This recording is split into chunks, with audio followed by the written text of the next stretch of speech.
Breaking news today. Please subscribe and then check notification box to get all breaking news alerts. And the wannabe Marxist former President Barack Hussein Obama is at it again. He is once again speaking ill of America and Americans who don't subscribe to his globalist socialist agenda. In a lengthy speech in his own hometown of Chicago, Illinois, where the poverty and violent crimes are plentiful throughout the city, the former community organizer Barack Hussein Obama took it upon himself to warn of the fragility of the American democracy, going as far as comparing today's America and her people to the rise of sentiment during Nazi Germany in the early 1930s. Obama spoke during a question-and-answer session at the Economic Club of Chicago on Tuesday, actually warned the sheep in attendance against growing Nazism in America. Via Political, Barack Obama decided to invoke Godwin's law and start discussing the conditions of Nazi Germany when making a point about Donald Trump. This comes after he himself was being compared to Adolf Hitler for 8 years of his presidency, and now he's doing something considerably the same to President Trump and making horrible comparisons.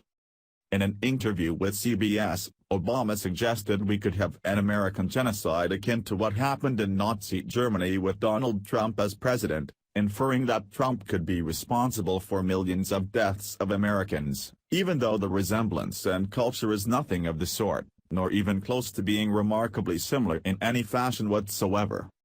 Obama was speaking to the Economic Club of Chicago when he made a caustic remark, in comments captured by Chicago business political columnist Greg Hinz. According to Hinz, Obama warned Trump's nativism and distrust of the press would cause our democracy to fall apart quickly. Obama then made the connection between Trump and Hitler, warning 60 million people died when the world became complacent. Hinz described Obama's comments as remarkable. Hyperbolic would have been a more appropriate description. Here's what Greg Hinz wrote on Twitter. He tagged President Trump and former President Obama in his message that referred to Nazi Germany.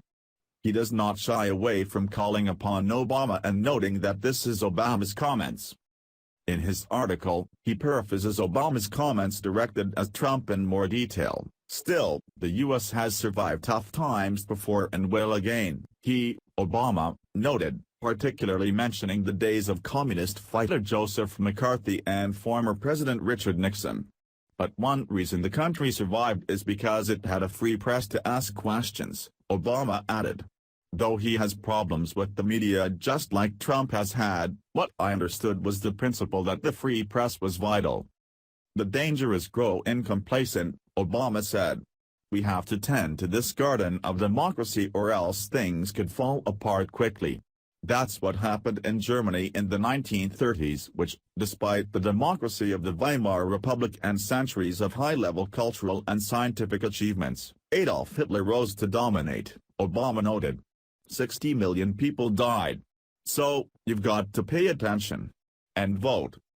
1 minute the stock market is surging to record highs and the next minute 60 million people are getting killed. There doesn't seem to be a moderate approach to this when it comes to some people who fail to recognize the accomplishments that have been achieved during Trump's first year in the White House. Given that the left has been wrong in many facets during Trump's political career, from him declaring his candidacy and winning the primaries and election, to the aftermath of his victory, we can only take Obama's comments with a grain of salt. Does this mean Obama is unhappy with, or jealous of, the success that President Trump is having in his first year? Many people believe the world was more dangerous when Obama left office than when Trump took office. It's not even that hard to prove. Just look at the rise of ISIS, various attacks across the world, or the quadrupling of the Taliban's membership during Obama's presidency. Trump's answer to the rising resistance from ISIS was to quadruple airstrikes against ISIS forces. In just months he shattered the group alongside an international coalition that also deserves credit, of course. Perhaps Obama's Nobel Peace Prize has gone to his head and now he's saying things that make it seem like America is on the brink of becoming a genocidal nation, but that couldn't be less true. Did Obama win the Nobel Peace Prize because of his name not being George W. Bush? And for someone who won an award that references peace, Is talking about American genocide anyway to be a reflection of that award? Many think not. The has-been went on to compare today's America to Germany in the 1930s where, despite a long history of high-level cultural and scientific achievements, and a thriving democracy, Adolf Hitler was able to rise to power. He also added that because 11 million people died, then you have to pay attention and vote. What he really meant to say is you have to vote for the globalist scumbags so they can turn America into a third-world cesspool in order to make it fair for the rest of the world's nations. Barry Soetoro didn't have the guts to mention President Donald Trump by name, but most in attendance believed his comments were aimed at the current U.S. president and his Make America Great Again rhetoric, which globalists argue has fueled nationalism and spoiled their own plans to bring America down. Please share if you think it's time for former President Barack Hussein Obama to retire back to the cesspool he came from in Chicago.